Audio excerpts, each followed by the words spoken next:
of celebrating the 250th anniversary of our democracy, I want us all to renew our commitment to the process of democracy, to set up a congressionally overseen process of reviewing all of these documents and making the determination to reveal these to the people.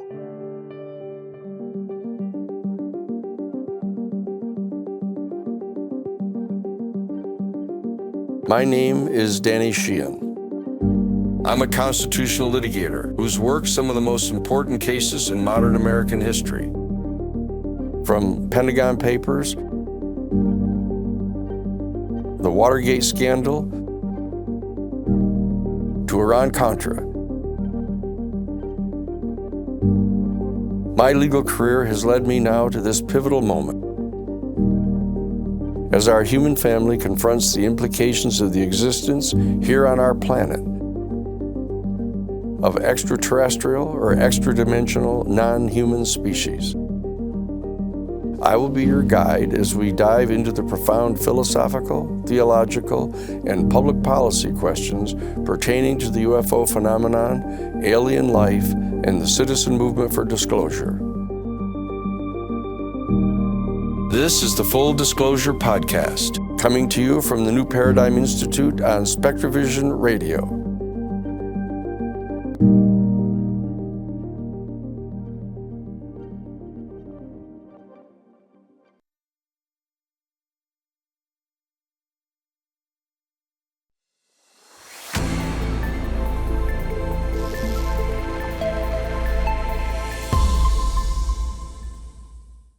Now, the news of the nation here in the middle of March of 2026 is, of course, led by the major challenges going on around the war that has been initiated by President Donald Trump against Iran and the response that Iran is having, which we'll discuss on the international front. But on the home front, what we're dealing with is the major effort to invoke the War Powers Act against Donald Trump, who is going off in initiating a war against one of the major historical nations of the entire Middle East, in Iran, without any consultation with Congress, without any kind of authorization from Congress, and dragging the entire country into war with no constitutional authority to do that, and then making up a whole series of completely non-convincing arguments as to why he thought he had to do it imminently. Didn't leave him any time to even consult with Congress, which is the sole provision in the War Powers Act that would authorize him to go forward, without immediate and prior authority on the part of Congress to engage in these warlike activities. And he's just making up other things, asserting that, initially the argument was that, Israel was getting ready to attack Iran, and that Trump knew that if Israel attacked Iran, Iran was going to respond by attacking our military bases, so we might as well do it first, because there was nothing we could do to control Israel doing this. That fell apart because everybody went, what's this all about? We're the dog getting wagged by the tail of Israel. And so he backed away from that. It got all the way to the point of arguing that unless he had attacked them right when he did, within 2 weeks, they were going to have, a nuclear weapon to deliver against the United States. And so he had to attack them right away. It didn't have adequate time to even warn Congress or get them involved in the conversation, much less give him authority under Article 1 of the Constitution to engage in initiating a war. He was planning to do this all the time because he had been initially suggesting that if, in fact, the administration in Iran took any action to injure anybody protesting against them, that's why he was sending the entire entire carrier groups, battle groups, into the waters off Iran. And he stood by and watched them kill, 5,000, then it went up to 6,000, then 8,000, 10,000 people, and the estimates go as high as 30,000 people. And he hadn't done anything to protect them at all, even though he had told them, go ahead, overthrow your government and we'll come to your aid. He stood by and watched up to 30,000 people be killed. So none of that is a justification. So the people who support the Constitution, virtually all the Democrats in both the House and the Senate, and a handful of Republicans have been, trying to invoke the War Powers Act to restrict him. And when they made their first pass at getting the War Powers Act resolution passed, because the Republican Party, almost down to one or two people, voted to defeat the war powers invocation.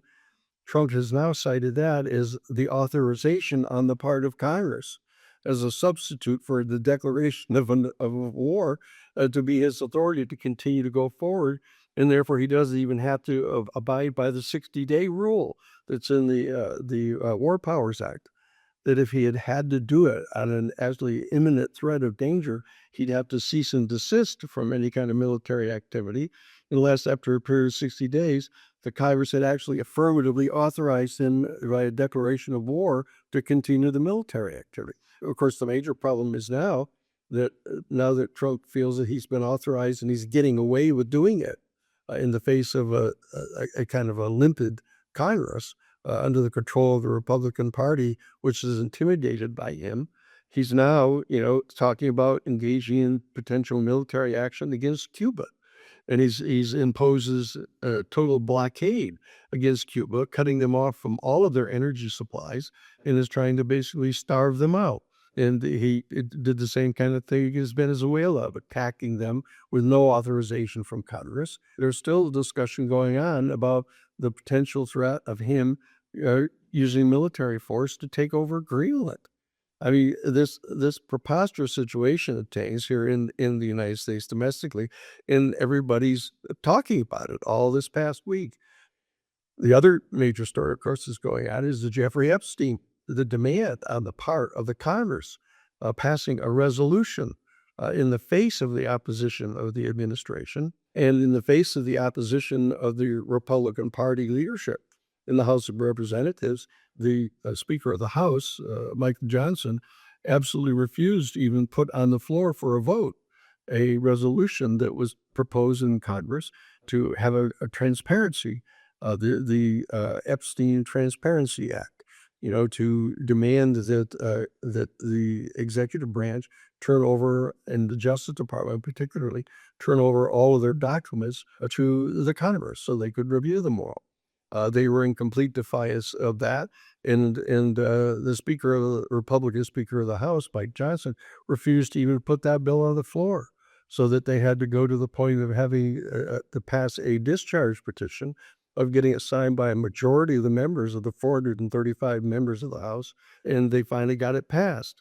And now the third big story is, in the same way that Donald Trump had promised, if he were elected to a second term, that one of the very first things he would do is publicly release all the Epstein documents. And of course, he hasn't. And he's in fact done exactly the opposite, and is giving directions to the Justice Department, to Pam Bondi, the Attorney General, to refuse to turn over 2.5 million documents out of the Epstein file. So the fact that Donald Trump on February 19th, issued a public statement that he was going to instruct the Secretary of Defense and the heads of all the other executive branch agencies to turn over, to basically, how people are interpreting it, to disclose all the UFO information. When people start to dig into it, because he's so untrustworthy, they realize, as we touched upon last week, that he didn't say that at all. All he says, he was going to, sometime in the future, undesignated, he was going to direct the Defense Department and others to begin the process of just identifying the documents that they've got, looking toward potential future disclosure. That's not a promise of disclosure.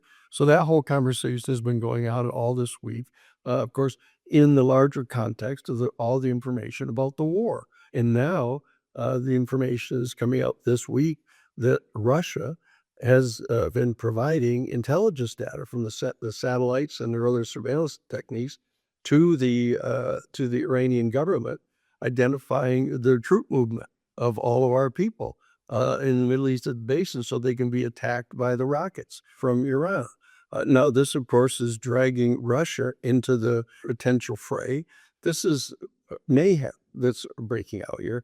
And there's the ever increasing threat now of a potential nuclear engagement, between Russia and the United States, who are on opposite sides of these military conflicts, which, of course, opens on to the question of whether or not the ET vehicles, which are now increasing in their appearances all around the Middle East and all around the battlefronts in the Ukraine and Russia, of whether or not there's a chance that they may actually be willing to intervene to forestall a major thermonuclear war. Now we turn to the question of, in the midst of all of that, what's the news going on with regard to UFOs? We covered some of this news last week. The big event here this week is the fact that former U.S. Air Force major intelligence officer for 14 years and U.S. Defense Department senior executive service, CS-15 full bird colonel who testified before Congress back in 2023, revealing the fact that we're in possession of one or more non-human origin extraterrestrial spacecraft, and the bodies of the occupants that have been proven through DNA testing now to be non-human. He has now filed a major federal lawsuit in the United States District Court in the Eastern District of Virginia, demanding that the federal court issue an order commanding the United States Defense Department to turn over this information to him, supporting his accusations, because he filed for the Freedom of Information Act to get at the information, to make public the records that support what he has testified to. And in fact, the Defense Department is completely stiffed it and hasn't even responded to his lawfully filed Freedom of Information Act. So David Grush has now filed a major federal lawsuit demanding that the Federal District Court enter an order against the Defense Department, entering a declaratory judgment, declaring it to have been illegal for them to withhold the documents from them, and it's to issue a injunction, an affirmative injunction, which they call an order for specific performance, against the Defense Department. David Grush is going to be legally represented by Hunt Willis, who's a great guy and a terrific lawyer, was in fact a member of the New Paradigm Institute legal team that helped prepare the Enhanced Whistleblower Protection Act, the 15-page act that has been put in the hands of the House of Representatives to be introduced on the floor to give greater protection to all the different people like David Grush and the others who've been attempting to come forward to provide information for Congress.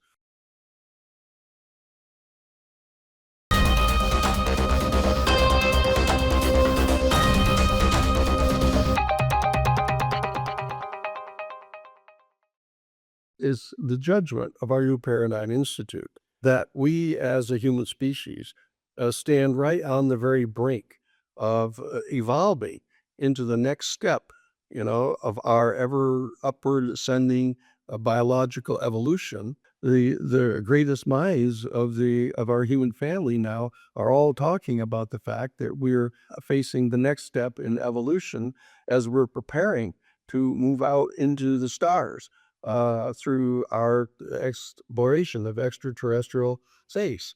Okay, and this is the point where we're now encountering the arrival of these UFOs, right from the point back on July 16th of 1945 when we detonated the first atomic bomb. So we're right at the bridge here of this potential major confrontation between Russia and the United States in the midst of a massive war being fought in the Middle East, which is potentially biblical in proportions, because this is the very battleground in which has been prophesized over and over again of a potential battle of Armageddon, between the eagle and the bear. A most absolutely remarkable time in the history of our human family as we prepare to move off the face of our planet out into the solar system and into the galaxy. And we have to exercise extraordinary care here as we're now facing the potential imminent disclosure of the fact there's a major non-human extraterrestrial civilization completely surrounding us. Okay.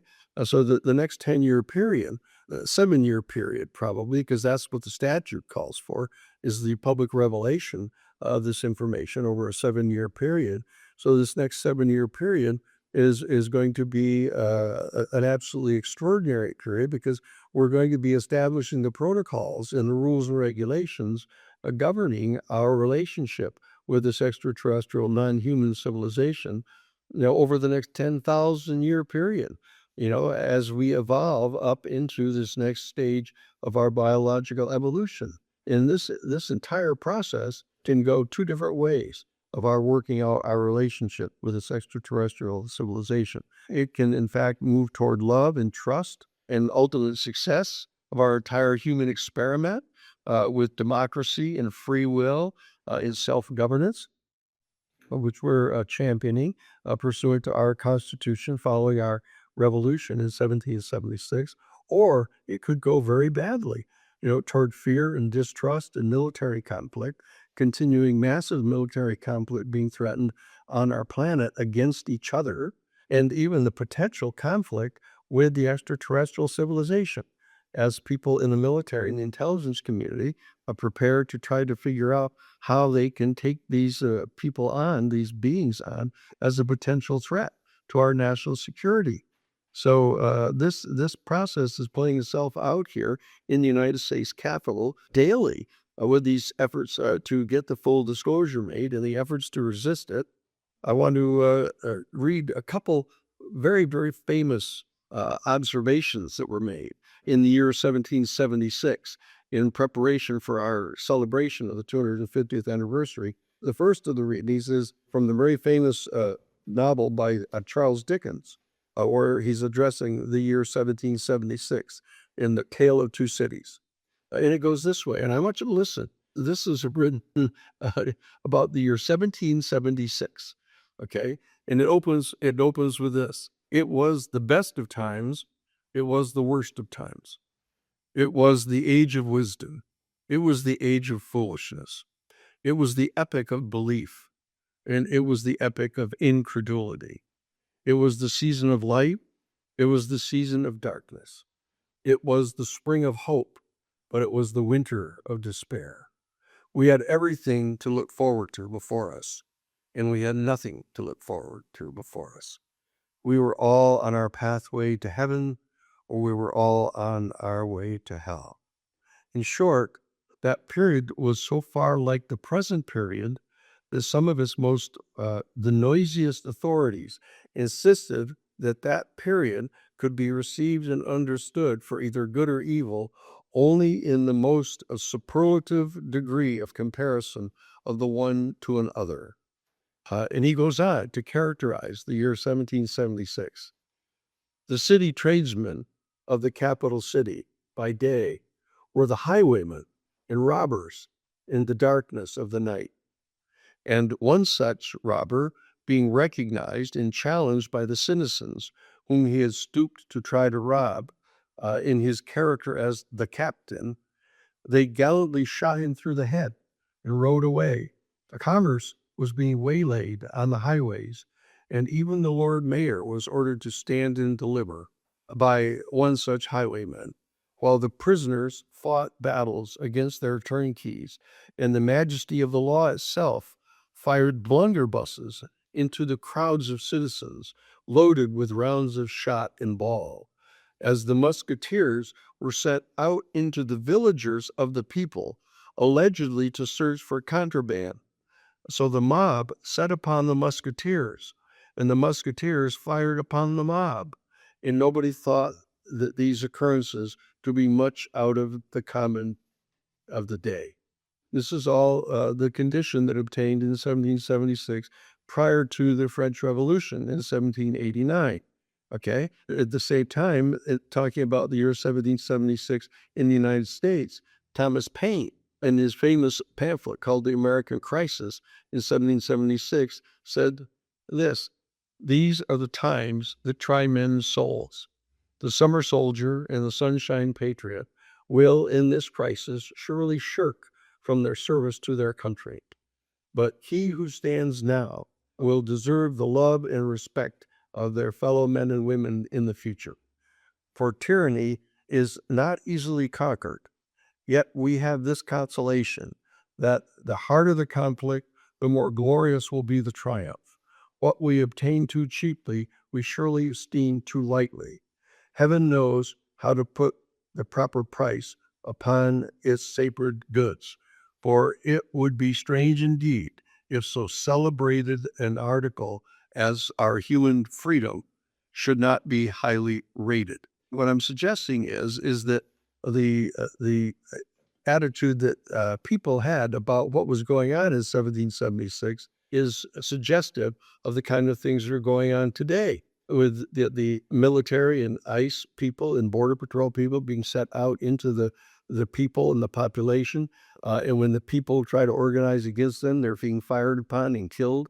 And here we are at this particular moment in our history, inquiring into the great mysteries regarding the place of all of our human species in the far reaches of space and the future, while death raids down upon the people of the Ukraine every hour as we gather here, as you're listening to this now.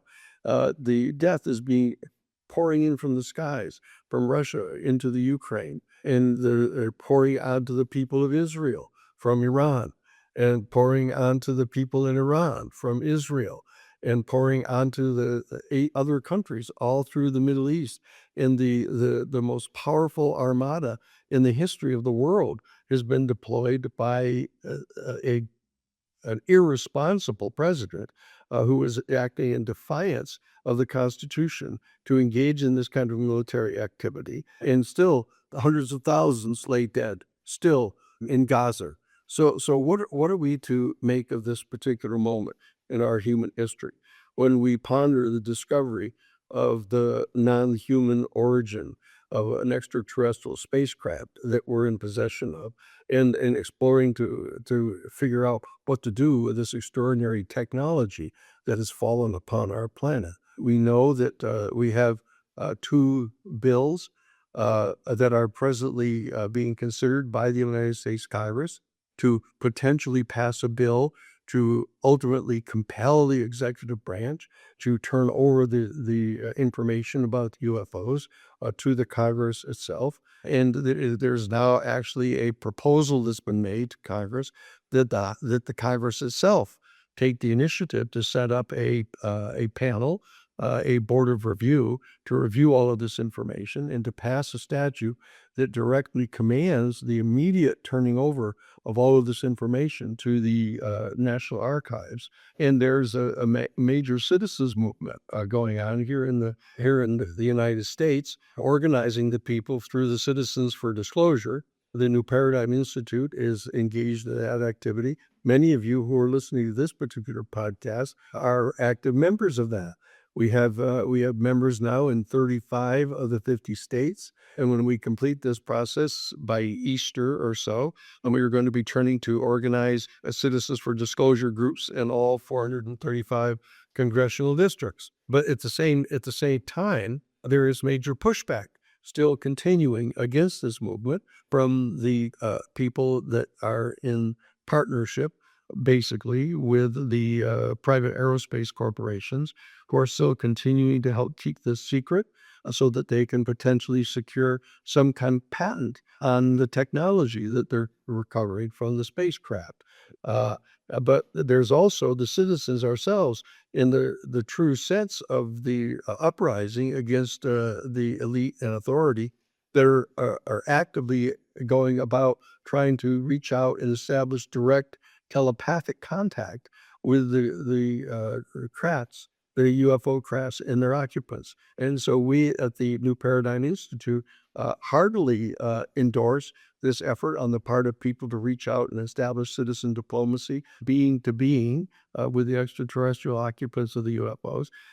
But at the same time, we do not want to abandon the effort to try to get our constitutional structures in the Congress of the United States to assert its constitutional responsibility to extract the information from the executive branch that they've gathered over the past 80 years. What I want to do is I want to have all of us who were proud of the fact that we undertook this revolution beginning in 1776, all the way to the point where in 1789 and in 1791 we enacted the Constitution of the United States to codify the fact that we had prevailed against the rich and powerful and the elite royalists. Okay, and that we set up a constitution that authorizes and empowers the people of our country to insist upon having policies that benefit our people as a whole. In the spirit of celebrating the 250th anniversary of our democracy, I want us all to renew our commitment to the process of democracy, not only that we take the steps of reaching out to the New Paradigm Institute and become members of the Citizens for Disclosure, but that we in fact hand out the pledge cards that we're preparing at the New Paradigm Institute, so that you can have pledge cards that you are going to give to every single candidate for in both political parties, for each of the 435 congressional seats and for the 35 Senate seats that are actually up for election here on November 3rd. And that we're asking that you insist that your candidates from all parties and in all the primaries for both political parties sign the pledge card, agree that if you are going to vote for them and if they are elected with your vote, that they are pledging that they are going to give full support for full disclosure of all of the UFO information. And if in fact they refuse to sign the pledge card, that you are going to tell all of your friends and neighbors, you're going to work with the New Paradigm Institute as a 501c3 public policy organization to communicate to everybody in their district that they are refusing to give their full support to disclosure. Okay. And on the other hand, if they are willing to sign the pledge card, that we're willing to tell everybody in the district that they are willing to and they committed to giving support for full disclosure of all of the UFO information that's in the possession of our government, and that they will move forward and they will pass the statutes that are being proposed to set up a congressionally overseen process of reviewing all of these documents and making the determination to reveal these to the people. This is Dan Sheehan. I'm the president and general counsel of the New Paradigm Institute. I thank you for your time and I welcome your support. To join the citizen movement for disclosure, visit newparadigminstitute.org/take action.